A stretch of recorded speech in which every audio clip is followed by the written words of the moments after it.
Hello friends, welcome to bliss cinemas. இன்னைக்கு நம்ம தமிழ்ல தியேட்டர்ஸ்ல ரிலீஸ் ஆயிருக்க டியர் ராதி படம் எப்படி இருக்குன்னு பார்க்க போறோம். வாங்க வீடியோக்குள்ள போகலாம். இந்த படம் பார்த்தீங்கன்னா ஒரு காமெடி டிராமாவா எடுத்திருக்காங்க. இப்போ இந்த படத்தோட கதையை பத்தி பார்க்கலாம். நம்ம ஹீரோக்கு பார்த்தீங்கன்னா சின்ன வயசுல இருந்தே பொண்ணுங்க கிட்ட பேசுறதுனா ஒரு மிகப்பெரிய அச்சம் இருந்துகிட்டே இருக்கு. இந்த மாதிரி சிச்சுவேஷன்ல பார்த்தீங்கன்னா அவருக்கு வர 2 காதலும் பிரேக்கப்ல போய் முடியுது. இதனால பயங்கர காண்டாகிறாரு. அது மட்டும் இல்லாம அவர் ஃப்ரெண்டு, நீ இப்படி இருந்தா வேலைக்கே ஆகாது, நீ பொண்ணுங்களோட பழகியே ஆகணும் அப்படின்னு சொல்லிட்டு ப்ராஸ்டியூஷன் நடக்கிற இடத்துக்கு கூட்டிட்டு போன இடத்துல பார்த்தீங்கன்னா இவங்க ஒவ்வொருத்தரா பாக்குறாங்க. அதுல ஹீரோயினை பார்த்தோன்னா நம்ம ஹீரோக்கு இம்ப்ரெஸ் ஆக அவங்க பேர் தான் ராஜ். நம்ம ஹீரோக்கு அவங்களோட பழகி பார்க்கணும் அப்படின்ட்டு ஆசைப்படுறாரு. அதனால நீங்க இன்னைக்கு ஒரு நாள், அதாவது 24 மணி நேரம் என் கூட ஸ்பெண்ட் பண்ணுங்க அப்படின்னு சொல்லிட்டு அவங்க கிட்ட பேசுறாங்க. நம்ம ஹீரோயின் அதுக்கு சரின்னு சொல்லிட்டு வராங்க. ஆனா நம்ம ஹீரோயினை பார்த்தீங்கன்னா ஒரு கேங் தேட ஆரம்பிக்கிறாங்க. அவங்க யாரு, இவங்க ஏன் நம்ம ஹீரோ கூட வர சம்மதிக்கிறாங்க, அந்த கேங்குக்கும் இவங்களுக்கும் என்ன சம்பந்தம், இவங்களோட பேக் ஸ்டோரி என்ன, கடைசியில என்னதான் ஆச்சு அப்படின்றது தான் இந்த படத்தோட மொத்த கதையே. இப்போ இந்த படத்தோட பாசிட்டிவ் நெகட்டிவ் பத்தி பார்க்கலாம். பாசிட்டிவ், கண்டிப்பா ஸ்டோரி பிளாட் சொல்ல ஒரு இன்ட்ரெஸ்டிங்கான ஸ்டோரி பிளாட்டை எடுத்திருக்காங்க. அதை எக்ஸிகியூஷனையும் முடிஞ்ச அளவு பிரசன்ட் பண்ணியிருக்காங்க. பெர்ஃபார்மன்ஸ் வைஸ் படத்தில் நடிச்சிட்டு எல்லாருமே நீட்டான பெர்ஃபார்மன்ஸே கொடுத்துருக்காங்க. குறிப்பா நம்ம ஹீரோ ஒரு சூப்பரான பெர்ஃபார்மன்ஸ் கொடுத்துருக்காரு. ஹீரோயின் கலக்கலா பண்ணியிருக்காங்க.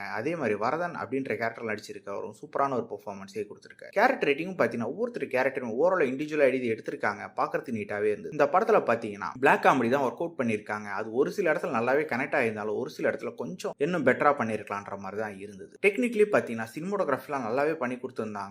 சாங்ஸ் பொறுத்தளவு ஓகேவா தான் இருந்தது. ஆனா பேக்ரவுண்ட் ஸ்கோர் நல்லாவே பண்ணியிருந்தாங்க. எடிட்டிங்கும் நல்லாவே பண்ணியிருந்தாங்கன்னு சொல்லலாம். ஸ்கிரீன் பிளேஸ் பார்த்தீங்கன்னா ஆரம்பத்தில் கொஞ்சம் ஸ்லோவா ஆரம்பிச்சாலும் ஒரு பாயிண்ட்டுக்கு மேல பார்த்தீங்கன்னா படம் கொஞ்சம் விறுவிறு நல்லாவே போகுது. ஆனா ரைட்டிங்ல இன்னும் கொஞ்சம் சுவாரஸ்யமா எடுத்துதான் இந்த படம் வேற லெவல்ல ஒரு படமா இருந்திருக்கும். அது மட்டும் இல்லாம இந்த படத்துல பல விஷயங்கள் பத்தி பேசுறாங்க. அது காதல் பத்தியா இருக்கட்டும், அதே மாதிரி ப்ராஸ்டியூஷன் பண்றவங்கள பத்தியா இருக்கட்டும், எல்லார பத்தியுமே ஓவரால் நீட்டா அவங்க பாயிண்ட் ஆஃப் வியூ சொல்லியிருக்காங்க. மொத்தத்துல பார்த்தீங்கன்னா கண்டிப்பா இந்த படம் ஒரு ஒன் டைம் வாட்சபிள் படம் தான். ட்ரை பண்ணி பாருங்க. இன்னொரு வீடியோல சந்திக்கலாம். தேங்க்யூ.